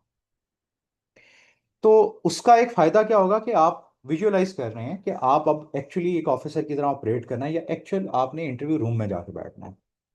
दूसरे नंबर पे, मेरा जब पीएमएस का इंटरव्यू था तो मैंने आखिरी वीक में कुछ 600-700 दफा अपना इंट्रोडक्शन बोला था, कि क्योंकि इंट्रोडक्शन स्टार्ट होता है, और अगर स्टार्ट की मुश्किल हो जाएगा, अगर स्टार्ट में ही मैं मंबल कर गया, तो मेरा बाकी इंटरव्यू खराब हो जाएगा। तो मैंने उसको फ्लॉलेस बना लिया था।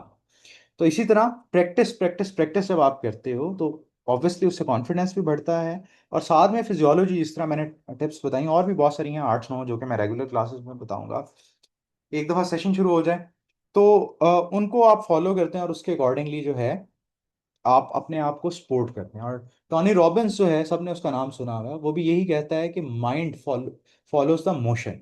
कि अगर आप बहुत डाउन बैठे हों, कभी आपका बोलने का दिल ना हो, तो आप 10 स्क्वाट्स करें या 10 जंप्स करें, और उसके बाद देखें आपका मूड इंस्टेंटली अपलिफ्ट हो जाता है, ठीक है? तो इसी तरह मेरा जो पीएमएस का इंटरव्यू था, तो पीएमएस में आपको बहुत बहुत ज़्यादा एंजाइटी भी होती है, सब कुछ होता है। हालांकि मैंने इंटरव्यूज लिए भी बहुत थे उससे पहले, इंटरव्यू जॉब्स के लिए बहुत सारे दिए हुए थे। तो फिर मैंने क्या किया था कि मैं फिफ्थ, क्योंकि एलडीए प्लाजा में जो जहाँ पे पीएमएस के इंटरव्यूज होते हैं वो 5 फ्लोर्स अप होते हैं। तो मैं स्टेयर्स उतर के गया, फॉर्मल्स में स्टेयर्स उतर के आया, ताकि मेरी जो बॉडी का फ्लो है, ब्लड फ्लो है, वो नॉर्मल हो जाए। तो इस तरह आप लोग भी अपनी सिचुएशन के अकॉर्डिंगली जो है वो फिजियोलॉजी को यूज कर सकते हो, अपनी बॉडी मूवमेंट्स को यूज कर सकते हो। अच्छा, उसके बाद आगे हम आते हैं कि ग्रेटिट्यूड ग्रेटिट्यूड बहुत ज़्यादा इंपॉर्टेंट है। अब कहने को तो ये, चलो जी, 16 ग्रेड की एक जॉब होगी, लेकिन उसकी पार्स अगर आप देखें तो वो 17 के करीब या उससे ज़्यादा हैं। तो आपने सिर्फ तब शुक्र अदा नहीं करना जब आपका फाइनल पेपर हो जाए, रब यहाँ तक भी तो लाया है, तो उसका भी तो शुक्र बनता है।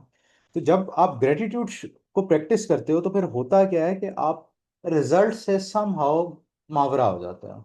समहाउ आप जब बार बार कहते हो कि जी शुक्र है, शुक्र है, या I am grateful for this opportunity, तो फिर आपका एक पॉजिटिव माइंड सेट भी पॉजिटिव होना शुरू हो जाता है, ठीक है? अच्छा, उसके बाद आता है हमारे पास आउटलुक। आउटलुक में बच्चों दो चीजें मैं कंसिडर करता हूँ। लोग तो सिर्फ ड्रेस कंसिडर करते हैं, ड्रेस मैटर करता है, डेफिनेटली करता है, लेकिन साथ में जो दूसरी चीज होती है वो आपकी बॉडी लैंग्वेज होती है। आप अगर यूं देखो कि हम फनी वीडियो समटाइम्स देखते हैं तो एक इंसान के हाथ कांप रहे होते हैं और कांपते हाथों से वो कहता है कि तुम मुझे जानते नहीं हो। तो क्या हम उसकी बात का यकीन करते हैं? कभी भी नहीं करते हैं। और रिसर्च ये कहती है कि जो आप बोलते हैं उसका इम्पैक्ट 30% होता है। जो जिस तरह आप बोलते हैं, अपने गेस्चर्स को जिस तरह आप यूज करते हैं, बॉडी लैंग्वेज को आप जिस तरह यूज करते हैं, वो नियरली 70% जो है वो मैटर कर रहा होता है। तो अब अगर इस चीज को आप यूं भी देखो कि अरसा पहले किसी से आपकी लड़ाई हुई हो, या आपके पेरेंट्स ने या बहन भाइयों ने कुछ कहा हो आपको, तो हमें एज इट इज स्टेटमेंट बड़ा रेयर होता है याद हो, वो भी बड़ी हार्श स्टेटमेंट हो तो तब याद रहती है। अदरवाइज हम ये कहते हैं कि उसने मुझे बड़ा बुरा फील करवाया था, उसने मुझे बड़ा बुरा लगवाया था, उसने मुझे बड़ा छोटा दिखाया था। ठीक है। तो आपको यही याद रहता है कि आप बोल कैसे रहे हो। जिस तरह अगर मैं ये कहूं कि मैं नॉर्मल लाइफ में ऐसे बोलता हूँ, मैं डेफिनेटली ऐसे नहीं बोलता, मैं बड़ा पोलाइटली बोलता हूँ। अभी मेरी जो टोन फर्म है, ये भी मेरा एक माइक्रो गेस्चर है कि मुझे अपनी जात पे यकीन है। तो इसी तरह आप लोग भी जब बोलोगे बिल्कुल ठहराव से, फर्मनेस के साथ बोलोगे। अगर आपकी आवाज में फर्मनेस है तो वो आपके करेक्टर को शो करती है। अगर आपकी आवाज में फर्मनेस नहीं है, आप बहुत धीमा बोलते हो या आप कॉन्फिडेंटली नहीं बोलते, तो फिर होगा क्या? अल्टीमेटली वो कहेंगे कि ये नेचुरली सबमिसिव है। और एनफोर्समेंट ऑफिसर जैसी जॉब्स जो हैं, इसमें आपको कॉन्फिडेंट होना चाहिए। अच्छा, अब देखोगे आउटलुक में आप अटायर करते हो, साथ में आप शूज जो होते हैं या वॉच जो होती है, किस चीज को सिंबलाइज करती है? आपकी टाई जो होती है वो किसको सिंबलाइज करती है? अब अमेरिकन अभी जो वफद आया था, डेलीगेशन उनका जो आया था, आप अगर उसको नोट करो तो अमेरिकन ने रेड टाइज लगाई थी, पाकिस्तानीज ने ब्लू टाइज लगाई थी, ब्लू सूट पहने थे। जो ईरानियंस थे उन सब ने ब्लैक सूट्स और जो विदाउट कॉलर बैन वाली शर्ट्स होती हैं वो पहनी हुई थी। आई डोंट नो कितने लोग हैं क्लास में या वहां बचे, अगर आप इसको डी कोड कर सकते हो कि पाकिस्तानियों ने ब्लू टाइज क्यों लगाई थी, अमेरिकन ने रेड टाइज क्यों लगाई थी, ईरानियंस जो हैं उन्होंने जो उन्होंने वो विदाउट कॉलर बैन वाली जो शर्ट्स हैं वो क्यों पहनी हुई थी और ब्लैक क्यों पहना हुआ था? कोई अगर आइडिया हो आपको? हम्म। अच्छा, चलो कोई बात नहीं। इसी तरह हम सीखते हैं और क्वेश्चन करके, चीजों को क्वेश्चन करके हम सीखते हैं। जो ब्लू कलर होता है वो डिप्लोमेसी का कलर होता है। इसके बारे में कहा जाता है कि ब्लू कलर जो है वो सोशली एमिकेबल जो लोग होते हैं, जिनसे इजीली आप कनेक्ट हो सकते हैं, उनका होता है। पाकिस्तान क्योंकि मीडिएटर था तो उसने ब्लू कलर चूज किया हुआ था। जो टाई का रेड कलर होता है वो पावर को सिंबलाइज करता है। आप ट्रंप को देखोगे वो या तो रेड कलर पहनता है या येलो पहनता है या बहुत शॉकिंग सा ब्लू कलर पहनता है। तो वो स्टैंड आउट करने की कोशिश कर रहा होता है, since he is the most powerful man on this earth right now. जो ईरानियन है उन्होंने ब्लैक कलर क्यों पहना था और बैन वाली शर्ट्स क्यों पहनी थी? ब्लैक कलर उनके फ्लैग को सिंबलाइज करता है। जो उनकी आइडियोलॉजी है, शियाइज्म आइडियोलॉजी जो है, उसको सिंबलाइज करता है। दूसरा, बैन वाली जो शर्ट्स हैं वो पर्शियंस जो हैं वो since the beginning of the time वही शर्ट्स पहन रहे हैं विदाउट कॉलर्स। ठीक है। तो वो उसको सिंबलाइज करता है कि we are not an ordinary country और nation state, we have a history and we will not bow down to you. तो जो आपके माइक्रो गेस्चर्स होते हैं जो आपके माइक्रो गेस्चर्स होते हैं वो बहुत कुछ बता रहे होते हैं। जिस तरह मैंने बताया कि रेड टाई पावर टाई होती है, जो ब्लू टाई होती है वो आपको थोड़ा सा एमिकेबल और सोशेबल शो कराती है।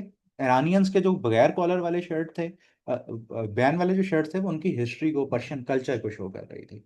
वहाँ बच्चे, ये मैं थोड़ी सी एक दो स्लाइड्स रह गई हैं, उसको पूरा करके फिर मैं आपको बताता हूँ कि आपने अपने इंटरव्यू के लिए ड्रेस किस तरह चूज करना है। ठीक है। अच्छा, उसके बाद आउटलुक में वॉच आती है। वॉच लड़कों को पहननी चाहिए। अब एक बड़ा जनरल सा रूल है, कुछ लोग वॉच ढीली पहनते हैं, कुछ लोग वॉच बड़ा कलाई के साथ जोड़ के टाइट करके पहनते हैं। अब ये भी बहुत सारी चीजें सिंबलाइज कर रही होती हैं। जो लोग, एक कॉमन नोशन है साइकोलॉजी के अंदर, जो लोग अपने ब्रेसलेट्स को, अपनी वॉचेस को लूजली पहनते हैं, वो टाइम को कभी भी फॉलो नहीं करते, वो पंक्चुअल नहीं होते हैं। ठीक है। जो लोग वॉच को प्रॉपरली अपने स्किन के साथ या उसमें एक लिटिल फिंगर जितना फासला रख के पहनते हैं, वो हाईली पंक्चुअल होते हैं या टाइम को वो इंपॉर्टेंस देते हैं। तो इस तरह के गेस्चर्स होते हैं, बहुत सारे गेस्चर्स होते हैं। जिस तरह आप लोगों को शायद पता हो, चलो, मैं आप दो दो लोग हो, आप लोगों से मैं पूछता हूँ कि कुछ लोगों के सूट की जो पॉकेट्स होती हैं वो बाहर होती हैं, कुछ की अंदर होती हैं। इसके पीछे क्या रीजन है, क्या लॉजिक है? आपको किस तरह रखनी है? बाहर रखोगे उसकी पॉकेट्स का जो फ्लैप्स होते हैं उसको बाहर रखोगे, या पॉकेट्स के अंदर टक इन कर लोगे? कोई आइडिया है इसका आपको?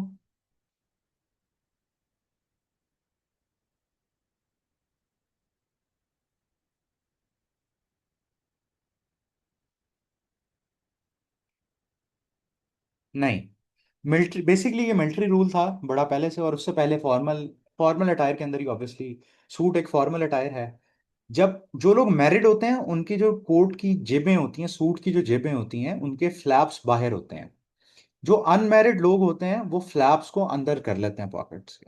तो ये बेसिक एक एटिकेट है आपके सूटिंग का, ड्रेसिंग का, ठीक है। अच्छा, इसी तरह फिर हम और भी बहुत सारी चीजें देखेंगे। अब हम आते हैं, मैंने अब आपको ये बताया कि आप जैसे दिखते हैं। एक और चीज इसमें ज्यादा इंपॉर्टेंट है, बहुत सारे लोग एकेडमी नहीं रख सकते, तो उसमें मैं बता दूं कि कुछ बच्चे होते हैं उनका फेस जो होता है बड़ा ग्रम्पी दिखता है। ग्रम्पी मतलब कि उनको देख के लगता है या तो डरे हुए हैं या गुस्से में हैं। उसकी वजह क्या होती है? एक तो उनके उनके माइंड में कोई स्टोरी चल रही होती है, दूसरा या डरे होते हैं, या तीसरा नेचुरली वो ऐसे होते हैं। तो जब तक आपका इंटरव्यू है, अगर आप फिजिकली एक्टिव हो तो वॉक करो, 10,000 कदम डेली करो, इस पे कोई कॉम्प्रोमाइज नहीं करना, या फिर आप 2-4 किलोमीटर रनिंग जरूर करो। तो उसका फायदा आपको ये होगा, उसका सबसे बड़ा फायदा ये होगा कि आपके इंटरव्यू तक आपका जो फेस है वो, उसमें ग्लो अप भी आ जाएगा और आप फ्रेश भी दिखोगे, और ओवरऑल भी आपकी जो एंजाइटी है उसको टैकल करने में ये फिजिकल एक्टिविटी हेल्प आउट करेगी। अच्छा, उसके बाद आउटलुक में ये चीज़ें बहुत इंपॉर्टेंट है। कटिंग जो है वो देख लो, आपको कितने दिन पहले करवानी पड़ती है, क्योंकि अभी 20-25 दिन है आपके इंटरव्यूज में, या महीना है। तो एक कटिंग अब करवा लो, एक 15 दिन बाद करवा लो। डेली बेसिस पे आपने अपने आप को कैरी इस तरह करना है कि जिस तरह आपने इंटरव्यू देने जा रहे हैं, क्योंकि गर्मी ज़्यादा है। जस्ट इन केस अगर कुछ लोग सूट नहीं पहन सकते तो फॉर्मल्स आपने पहन के रखने हैं। आगे जो इंपॉर्टेंट चीज़ आती है वो कम्युनिकेशन आती है। कम्युनिकेशन, ब्यूरोक्रेट्स को जो सीटीपी में, एसटीपी में ट्रेनिंग दी जाती है, वो 7 Cs की ट्रेनिंग दी जाती है। 7 Cs अब क्या है कि ये आपका बड़ा पुराना मॉडल है कम्युनिकेशन का। जो आप कह रहे हैं वो क्लियरली कह रहे हैं, बड़ा सादा से अंदाज में कह रहे हैं। अब और उसको पूरे कॉन्फिडेंस से कह रहे हैं। अब देखो, मैं 2-3 तरह बोल के दिखाता हूँ, उसमें आपको अंदाजा होगा कि क्लैरिटी का मतलब क्या है। Sir, I think duty of STO is to lead market inspections, एक चीज। दूसरा, sir, main duty of STO is to lead market inspections. तीसरा है, sir, the main duty of STO is to lead market inspections. तो ये 3-4 तरीके हैं। तो क्लियरली सिंपली आपने बताना है। जो सिंपल वाला है उसको कंसाइजनेस से, कि मैंने आपको पहले बताया कि आपके पास कहानियां सुनाने का वक्त नहीं होगा, 1 से 2 मिनट के अंदर आपने अपने सारे जवाबात को अ, अ, देना होता है। उसके अंदर सिंपली आप ये देखो कि जो आपके फिलर्स होते हैं, यू नो, या कोई भी एक्स्ट्रा चीज जो होती है उसमें, वो आप उसमें ऐड नहीं करते। To the point crispy answer देते हैं। फिर कॉन्क्रीट, कि जब आपने कोई बात कह दी तो उसका आपने एविडेंस देना है। जब आप सीएसएस पीएमएस या एसटीओ के लिए भी जब आपने ऐसे लिखा होगा, तो आपको पील अप्रोच का पता होता है कि पहले आप पॉइंट या आर्गुमेंट देते हैं, उसको एक्सप्लेन करते हैं, उसका एविडेंस देते हैं, और फिर उसके बाद उसकी बेसिस पे लेवरेज लेते हैं। इसी तरह इंटरव्यू में स्टार टेक्निक मैंने आपको बताई है, या पील टेक्निक भी आप यूज कर सकते हो, कि पहले आप अपना आर्गुमेंट दो कि क्या आपका स्टांस है, उसको एक लाइन में एक्सप्लेन कर दो, उसका एविडेंस दो, दैट्स इट, और इसके बाद इसको रीइटरेट कर दो। फिर जो आप कह रहे हो वो करेक्ट आपने कहा हो। जिस तरह एक मैडम है, मैं उनका नाम नहीं लूंगा, कि she scored the maximum in the written exam of CSS, लेकिन इंटरव्यू में उनसे पूछा गया कि हेनरी किसिंजर कौन है, वो जिंदा है या उसकी डेथ हो गई, उस वक्त वो जिंदा था। तो उन्होंने कहा कि ही इज डेड, और बड़े कॉन्फिडेंटली कहा। तो उनकी इस अप्रोच की वजह से उनका इंटरव्यू में इतना कम स्कोर आया कि वो आईआरएस में फॉल की जा रहे हैं। फिर जो आप कह रहे हैं, क्या वो आपके जॉब रोल के साथ कोहेरेंट है? जिस तरह मैंने आपको बताया कि पीरा जो है उसका विजन क्या है, वेलफेयर फॉर ऑल या वेलफेयर फॉर सिटीजन्स।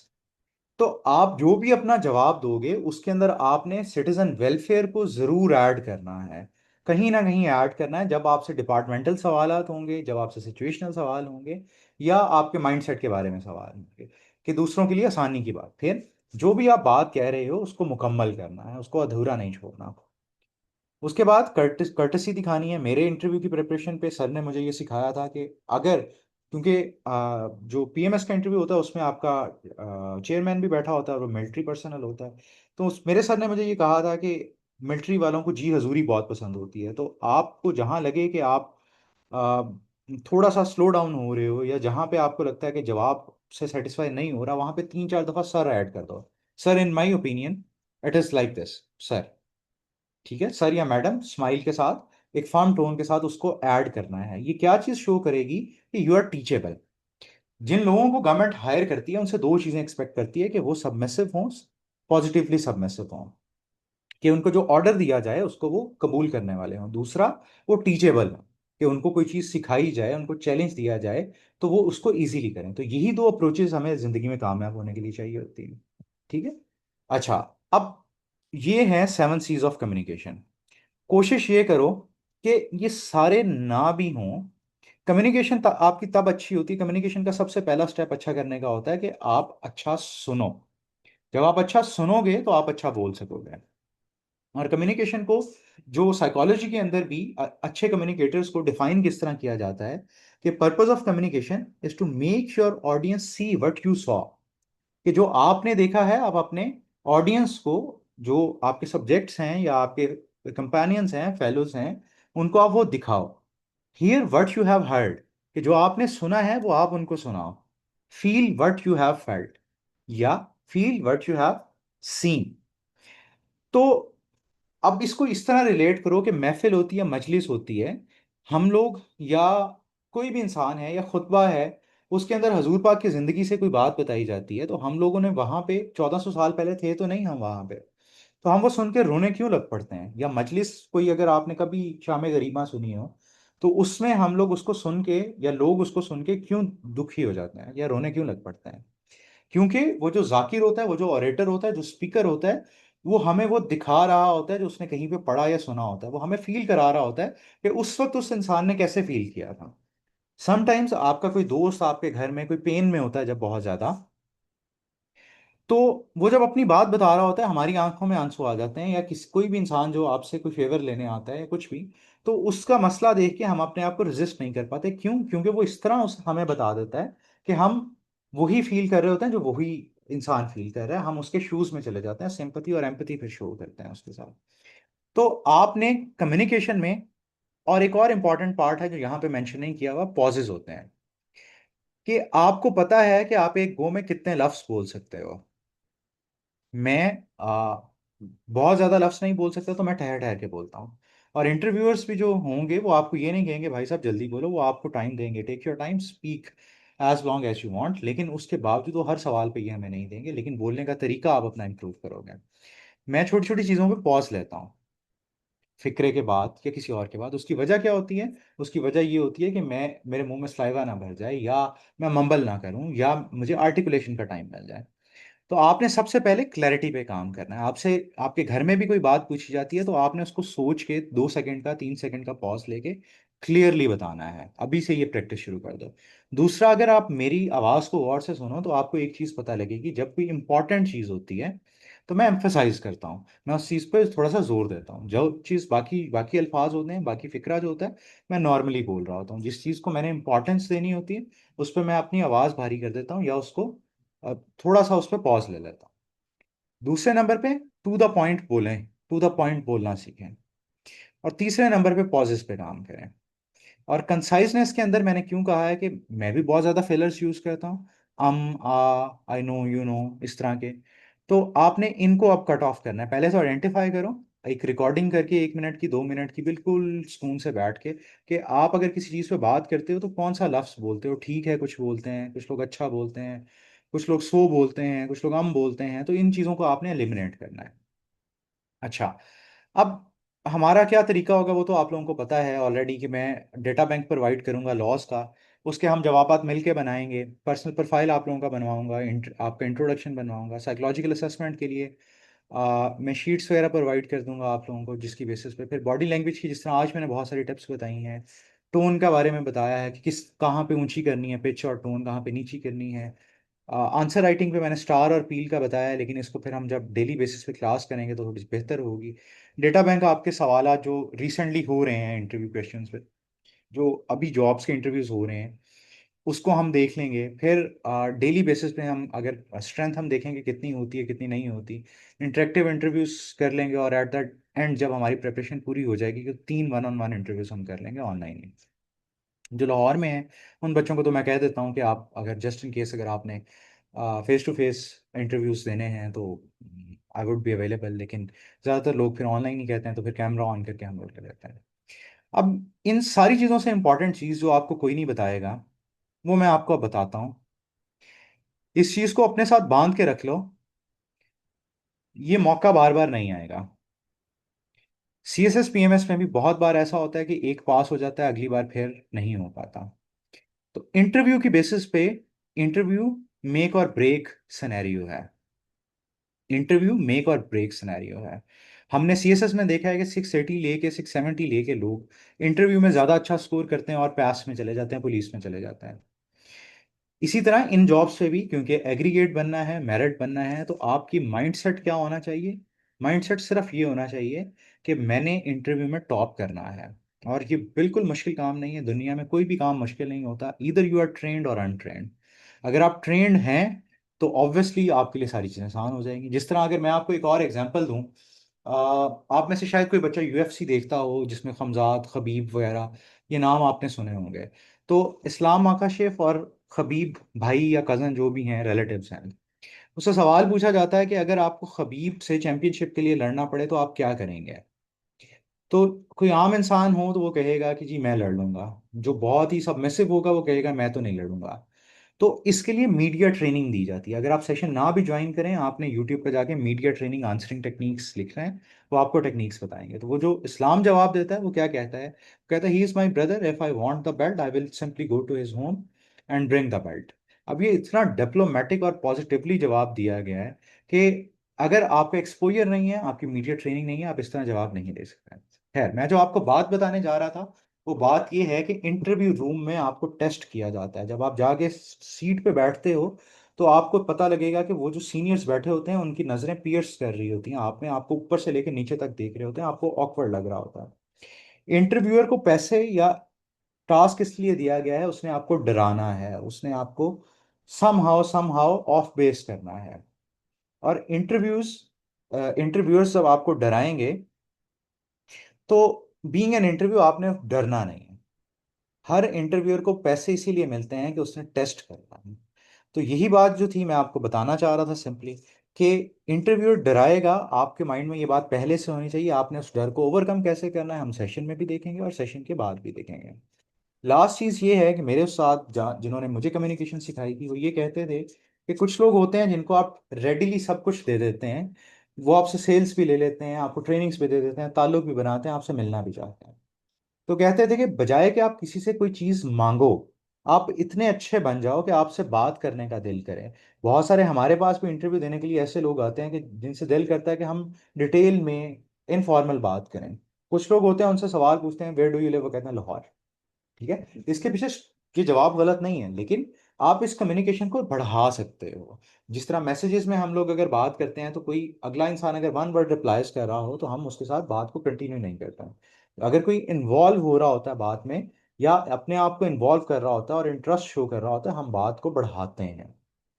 तो आपने चाहे जाना होता है कि आप दिखो बोलो ऐसा कि जो इंटरव्यू आपका ले रहा है वो समझे कि यही मेरा आइडियल कैंडिडेट है। तो इसके ऊपर एक पर्शियन फ्रेज है, कस्बे कमाल है कि उनके अजीज जहां शवी, कि achieve excellence and you will be loved by the universe.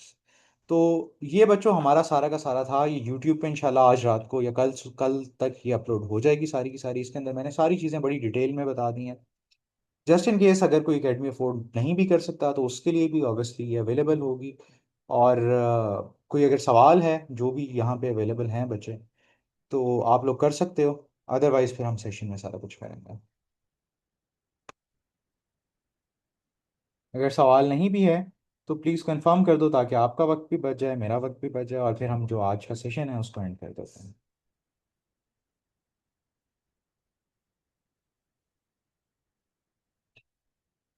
चलें जी, with that I wish you very best of luck.